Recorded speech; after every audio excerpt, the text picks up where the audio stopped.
Guys, स्वागत है आपका अपने यूट्यूब चैनल स्टडी विद अमन कुल में। आज हम लाए हैं शिक्षा निदेशालय राष्ट्रीय राजधानी क्षेत्र दिल्ली की कार्यपत्रक नंबर 19 जो कि क्लास 9 के बच्चों के लिए। विषय आपका विज्ञान है। डेट है जिसकी 18 अगस्त 2021।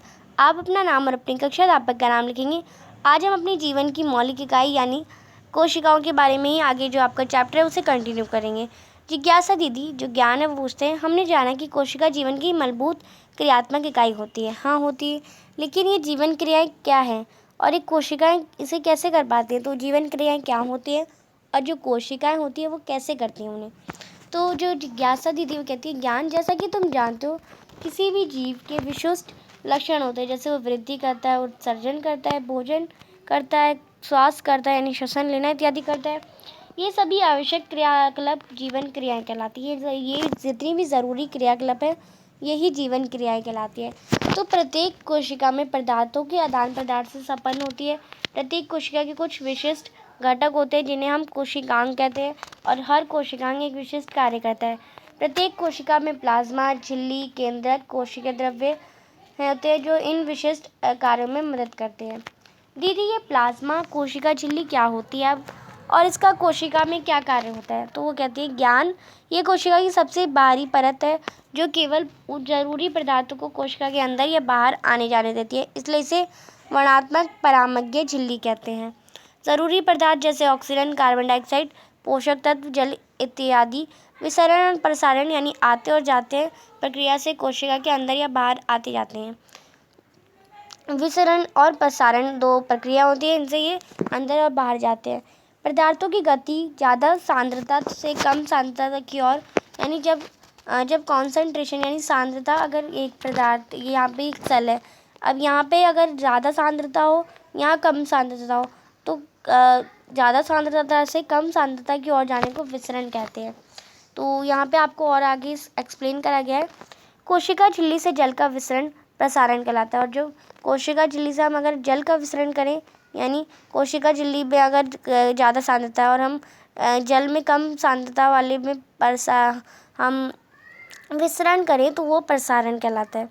विलयन की सांद्रता की पर का कोशिका पर प्रभाव, जो विलयन की सांद्रता होती है उस पर कोशिका का प्रभाव होता है। जल की सांद्रता के आधार पर विलयन 3 प्रकार के होते हैं, अल्प परासरणदाबी, समपरासरणदाबी और अति परासरणदाबी। विलयन में कोशिका की अपेक्षा ज़्यादा जल कोशिका फूलने लगेगी। अंतःपरासरण में समप्रसारणदाबी में कोशिका और विलयन में जल की सांद्रता समान, कोशिकाकार में कोई परिवर्तन नहीं होगा। और अति परासरणदाबी में विलयन में कोशिका की अपेक्षा कम जल यानी कोशिका सिकुड़ जाती है। इसी प्रकार यानी पानी में घुलनशील पदार्थ परासरण विधि से कोशिका में चले जाते हैं। यहाँ पे आपको विभिन्न विलयन का लाल रक्त कोशिका पर प्रभाव भी दिखा रखा है। इसमें आप देखिए कोशिका जो है वो सिकुड़ गई, यानी ये अति प्रसारणदाबी है। इसमें कोशिका में कोई परिवर्तन नहीं है, यानी ये हमारी समप्रसारणदाबी है। और इसमें जो हमारी कोशिका है वो फूलने लगेगी। ये इसमें कोई प्रभाव नहीं है तो कोशिका से, और इसमें हमारी कोशिका फूलने लगी तो ये हमारा अल्पप्रसारणदाबी है। देन आपको आगे दे रखा है, पादपों में प्लाज्मा झिल्ली के अतिरिक्त कोशिका भित्ति भी होती है। कोशिका पादपों में प्रशासन द्वारा पानी की कमी होने पर प्लाज्मा झिल्ली सहित आंतरिक पदार्थ संकुचित हो जाते हैं, जिसे हम जीव द्रव कुंचन कहते हैं। अब यहाँ पे आपको पादपों में जीव द्रव कुंचन का एक डायग्राम भी दे रखा है, आपकी बुक में दे रखा होगा, आप अच्छे से समझेंगे उसे।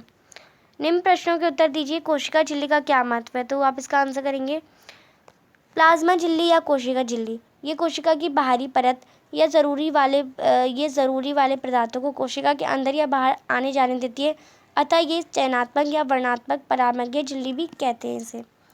प्रश्न नंबर 2 है, जीव द्रव कुंचन की चित्र सहित व्याख्या कीजिए। तो चित्र आप यहाँ से या अपनी बुक से बना लेंगे एंड आप इसका व्याख्या करेंगे।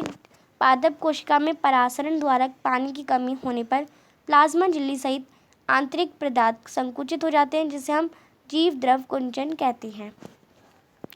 प्रश्न नंबर 3 है, कोशिका कौन सा भाग पारगम्य है? तो पारगम्य कौन सा भाग है? तो आपको पता है प्लाज्मा झिल्ली कोशिका का पारगम्य भाग है। प्रश्न नंबर 4 है, किशमिश और लाल रक्त कोशिका को अल्प परासरणदाबी विलयन में रखने पर उनमें क्या बदलाव होंगे और क्यों? तो आप इसका आंसर करेंगे, अनप्रशासन के कारण कश्मीरी व लाल रक्त फूल जाएंगे। तो यहाँ पे आपने देखा कि अल्प प्रशासन में क्या होता है, वो फूल जाते हैं, तो आप इसमें फूल जाएंगे लिख देंगे। तो ये थी आपकी आज की वर्कशीट। आई होप आपको अच्छे से वर्कशीट समझ आ गई होगी। अभी तक आपने मेरे चैनल को सब्सक्राइब नहीं करा है तो प्लीज़ मेरे चैनल को सब्सक्राइब करें और उसके बाद आने वाले बेल आइकन को प्रेस करें, जिससे आपको हर वीडियोस की नोटिफिकेशन टाइम से मिलती रहे। हम आपके लिए इतनी मेहनत करते हैं, तो आप एक सब्सक्राइब तो ज़रूर कर सकते हैं। आपके एक सब्सक्राइब से मुझे बहुत खुशी मिलती है। ये वीडियो अच्छी लगी तो इसे लाइक करिए, दोस्तों के साथ शेयर करिए, और आपने अभी तक हमारा टेलीग्राम ग्रुप ज्वाइन नहीं किया तो आप इसे ज्वाइन कर सकते हैं। साथ ही आप हमें इंस्टाग्राम पे ही फॉलो कर सकते हैं। Thanks for watching, bye bye guys.